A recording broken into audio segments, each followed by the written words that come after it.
যে পুলিশ মারলে 10,000, ছাত্রলীগ মারলে 5,000 এই ঘোষণা দেওয়া হয়েছিল। এটি কোন রাজনৈতিক দল, এটি তালেবানরাও এরকম করে কিনা আমার সন্দেহ আছে। সুতরাং এই নৈরাজ্য সৃষ্টিকারীদের আমরা যেখানেই থাকুক খুঁজে ইনশাল্লাহ বের করব। আলেম সমাজকে অনুরোধ জানাবো যে সাধারণ মানুষের পাশে থাকুন। আপনারা যেভাবে সমস্ত ছাত্র নেতাদের নিরাপত্তার বিধান করা হবে এবং যাতে ছাত্রছাত্রীরা কোনো হয়রানির শিকার না হয় সেই ব্যবস্থা গ্রহণ করা হবে। মাননীয় প্রধানমন্ত্রী ঘোষণা করেছেন, শিক্ষামন্ত্রী ঘোষণা করেছেন। আমি নিজের হাতে রিক্সার আপনার টায়ারের পান ছেড়ে দেওয়া ছাড়া আর কোনো কাজ কোনোদিন করিনি।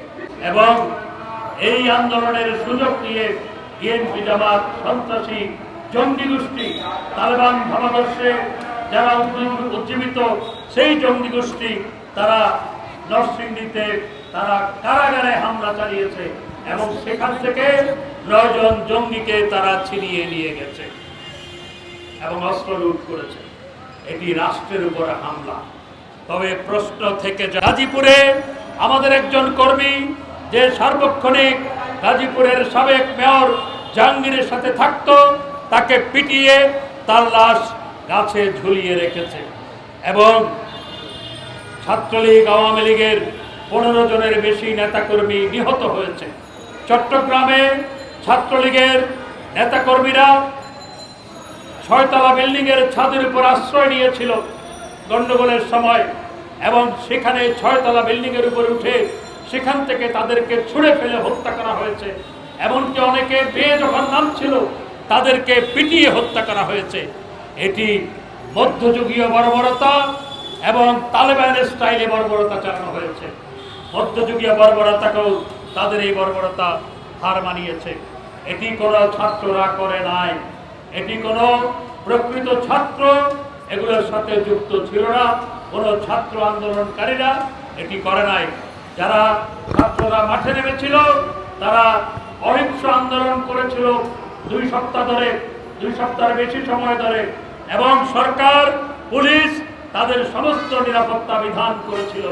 তারা সমাবেশ করেছে, সরকারের কাছে দাবি দেওয়া দিয়েছে, এমনকি তারা রাষ্ট্রপতির কাছে গিয়েও তারা দাবি দেওয়া পেশ করে এসেছিল। তারা প্রধানমন্ত্রীর কার্যালয়ে যাওয়ার কথা ছিল, প্রধানমন্ত্রীর কার্যালয়ে গেলেও তারা সেই সুযোগ পেত। সমস্ত প্রতিষ্ঠানগুলোর উপর তারা হামলা পরিচালনা করেছে। যখন পুলিশ সদস্য আহত হয়ে হাসপাতালে গেছে, সেখান থেকে সেই পুলিশ সদস্যকে ধরে এনে টেনে হেঁচড়ে তাকে নির্মম নির্যাতন করেছে এবং হত্যাকাণ্ডের শিকার হয়েছে। পুলিশ সদস্যকে পিটিয়ে হত্যা করে লাশ ঝুলিয়ে রেখেছে। তাই আমরা বলেছিলাম যে আদালতে বিচারাধীন বিষয়, যেহেতু আদালতে বিচারাধীন বিষয়, সরকারের পক্ষে এক্সিকিউটিভ অর্ডারে কোনো কিছু করা সম্ভবপর নয়।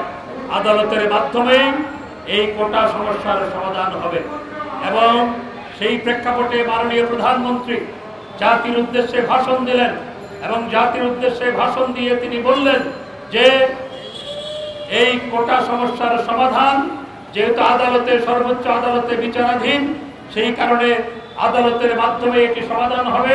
শিক্ষার্থীরা হতাশ হবে না, কারণ সরকার কোটা ব্যবস্থা বাতিল করেছিল ছাত্রছাত্রীদের দাবির প্রেক্ষিতে 2018 সালে এবং এই কোটা ব্যবস্থা হাইকোর্ট সেটির বিরুদ্ধে সংক্ষুব্ধ কয়েকজন হাইকোর্টের দ্বারস্থ হওয়ার পর হাইকোর্ট কোটা ব্যবস্থা বাতিলের আদেশ দেয়। সরকার সাথে সাথে হাইকোর্টের আদেশের বিরুদ্ধে আপিল বিভাগে আপিল করে সেটিকে স্থগিতাদেশ আনে, অর্থাৎ সরকারের যে আদেশ 18 সালে সেটি বলবৎ ছিল। এরপরও কেন ছাত্রছাত্রীদের ভুল বোঝানো হলো? এরপরও কেন প্রধানমন্ত্রীর বক্তৃতার আধা ঘন্টার মধ্যে কেন আবার ব্লকেটের ডাক দেওয়া হলো? সেই ডাক দেওয়ার প্রেক্ষিতেই বিএনপি, জামাত সেখানে ঢুকে পড়ে তারা এই নৈরাজ্য চালাতে পেরেছে। আদালতের মাধ্যমে সমাধান হবে, আমরা বারবার বলেছি, আদালতের মাধ্যমেই সমাধান হয়েছে। সংবিধান অনুযায়ী তার থেকে এক চুলো নড়ার সুযোগ সরকারের হাতে ছিল না, থাকে না। সুতরাং কেন এই ছাত্রছাত্রীদের ভুল বোঝানো হলো এবং প্রধানমন্ত্রীর বক্তৃতার পর আধা ঘন্টার মধ্যে আবার কেন ব্লকেটের ডাক দেওয়া হলো? এবং সেই ডাক দেওয়ার পরেই সেদিন থেকেই এই বিএনপি জামাত অগ্নি সন্ত্রাসী নৈরাজ্য সৃষ্টিকারী জঙ্গি গোষ্ঠী ঢুকে পড়ে দেশের মানুষের উপরে হামলা পরিচালনা করেছে এবং মধ্যযুগীয় বর্বরতাকে হার মানিয়েছে। হ্যাঁ, এই ঘটনা প্রবাহে অনেক শিক্ষার্থীও এই নৈরাজ্যের শিকার হয়েছে, এই ঘটনা প্রবাহের শিকার হয়েছে। আমরা প্রত্যেকটি হত্যাকাণ্ডের বিচার করতে বদ্ধপরিকর। আর প্রধানমন্ত্রী ঘোষণা করেছেন এবং বিচার বিভাগীয় তদন্ত কমিশন গঠন করা হয়েছে। সেই তদন্ত কমিশন কাজ শুরু করেছে এবং এই তদন্ত কমিশনের অনুসন্ধানের মাধ্যমে যারাই অপরাধী বলে শনাক্ত হবে তাদের বিরুদ্ধে ব্যবস্থা গ্রহণ করা হবে এবং আমরা প্রত্যেকটি হত্যাকাণ্ডের বিচার করতে বদ্ধপরিকর। যারা হত্যা করে লাশ ঝুলিয়ে রেখেছিল, যারা পুলিশ হত্যা করে লাশ ঝুলিয়ে রেখেছিল, তারা ভেবেছিল যে এইখানেই শেষ। আমাদের কাছে সমস্ত তথ্য আছে, ভিডিও ফুটেজ আছে, ছবি আছে, তদন্ত করে প্রত্যেককে আইনের আওতায় আনা হবে ইনশাআল্লাহ, কাউকে ছাড় দেওয়া হবে না। আর আমরা ছাত্র রাজনীতি করেছি, ছাত্র রাজনীতি করেই আজকের এই পর্যায়ে এসেছি। আমরা কখনো ছাত্র রাজনীতির সময় এই ধরনের নৈরাজ্য কখনো করি নাই ছাত্র রাজনীতি, এবং এই নৈরাজ্য আমি মনে করি ছাত্ররা করে নাই। কিন্তু এই আপনার ব্লকেটের সুযোগ নিয়ে আমরা বারবার বলার পরও, ব্লকেটের ডাক দেওয়ার পরে এই ব্লকেটের সুযোগ নিয়েছে বিএনপি জামাত জঙ্গি গোষ্ঠী, সেটি ছাত্র নেতাদের ভাবতে হবে। আজকে কোটার ছাত্রছাত্রীরা বলেছিল 95%, কার্যত 98% হবে, কারণ মুক্তিযোদ্ধা কোটা 5% দেওয়া হলো, 1%-এর বেশি মুক্তিযোদ্ধার সন্তান আসলে চাকরি সুযোগ পাবে না, কারণ এত মুক্তিযোদ্ধার সন্তান নাই। সুতরাং সেখান থেকেও আরো 4% যোগ হবে, সুতরাং 97% আপনার আজকে মেধার ভিত্তিতে চাকরি হবে। আর যে কোটা, সেখানেও কিন্তু মেধার যোগ্যতার মেধার প্রমাণ দিতে হয় এবং সেই পরীক্ষাগুলো দিয়ে চতুর্থ ধাপে মাত্র 2% শিক্ষার্থী যেতে পারে। সেই 2% শিক্ষার্থীর মধ্যে তারপর কোটা নিয়ে ভাগ করা হয়, তার আগে কিন্তু নয়। কিন্তু এটি ভুল বোঝানো হয়েছে। যারা ভুল বুঝিয়েছে তারা দায় দায়িত্ব এড়াতে পারে না। সুতরাং আমাদেরকে সতর্ক থাকতে হবে। আমি সাবেক ছাত্রনেতা হিসাবে ছাত্র নেতাদের প্রতি, আমি বিশ্ববিদ্যালয়ে এখনো পার্ট টাইম পড়াই, সুতরাং আমি ছাত্রছাত্রীদের প্রতি সবসময় সহানুভূতিশীল এবং ছাত্র নেতাদের প্রতি সহানুভূতিশীল। কিন্তু তাদেরকে অনুরোধ জানাবো যে তাদের মধ্যে কোনো এজেন্ট ঢুকে এই বিএনপি জামাতকে সুযোগ করে দিয়েছে কিনা সেটি খুঁজে দেখা দরকার। তাদেরকে ভুল পথে কেউ পরিচালিত করেছে কিনা সেটি খুঁজে দেখা দরকার, ভেবে দেখা দরকার। ছাত্রছাত্রীদের কোনো হয়রানি হবে না, আমাদের সরকার সেটি ঘোষণা করেছে। এবং তাই আজকে আমি অনুরোধ জানাবো, আমরা অতীতেও ধৈর্য ধরার কথা বলেছিলাম, একটু ধৈর্য ধরলে দেশে আজকে এই অরাজক পরিস্থিতি তারা তৈরি করতে পারত না।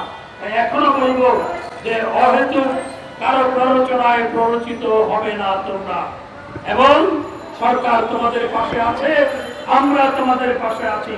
তোমরাই আমাদের ভবিষ্যৎ, তোমরাই ভবিষ্যতে দেশ পরিচালনা করবে। আজকে ছাত্র রাজনীতি থেকে এসে আমাকে যেমন মাননীয় প্রধানমন্ত্রী দেশ পরিচালনার সাথে সংযুক্ত করেছেন, তোমরাও একদিন দেশ পরিচালনা করবে। তাই তোমাদেরকে যাতে কেউ ভুল পথে পরিচালিত করতে না পারে সেজন্য সতর্ক থাকতে হবে। সাধারণ ছাত্রছাত্রীদের বলবো, তোমাদের দাবি পূরণ হয়েছে, সরকার তোমাদের পাশে আছে, এবং যারা ক্ষতিগ্রস্ত হয়েছে, আহত হয়েছে, তাদের দায় দায়িত্ব অর্থাৎ তাদের পরিবারের দেখভাল এবং চাকরি দেওয়া সহ অন্যান্য প্রতিশ্রুতি ইতিমধ্যে মাননীয় প্রধানমন্ত্রী করেছেন। আমি আলেম সমাজকে ধন্যবাদ জানাই। আলেম সমাজকে চেষ্টা করা হয়েছিল এই নৈরাজ্যের মধ্যে সংযুক্ত করার। আলেম সমাজ ব্যর্থহীন ভাষায় না বলে দিয়েছে, তারা এই নৈরাজ্যকে সমর্থন করে নাই এবং তারা এদের সাথে যোগদান করে নাই। এই জন্য আলেম সমাজ মাদ্রাসার শিক্ষক এবং শিক্ষার্থীদের আমি ধন্যবাদ জানাই। এই নৈরাজ্যের মধ্যে তারা পার হবে না, এই জন্য তাদেরকে ধন্যবাদ জানাই। আর যারা আজকে এই নৈরাজ্য করেছে, আমাদের সরকার প্রতিজনকে খুঁজে বের করা হবে। আপনারা দেখতে পাচ্ছেন টেলিভিশনে কিভাবে নির্দেশ দেওয়া হয়েছে। এই নৈরাজ্য সৃষ্টিকারীদের নিন্দা জানিয়েছেন, তাদেরকে খুঁজে বের করার জন্য আপনারা সহযোগিতা করুন। এই বক্তব্য রেখে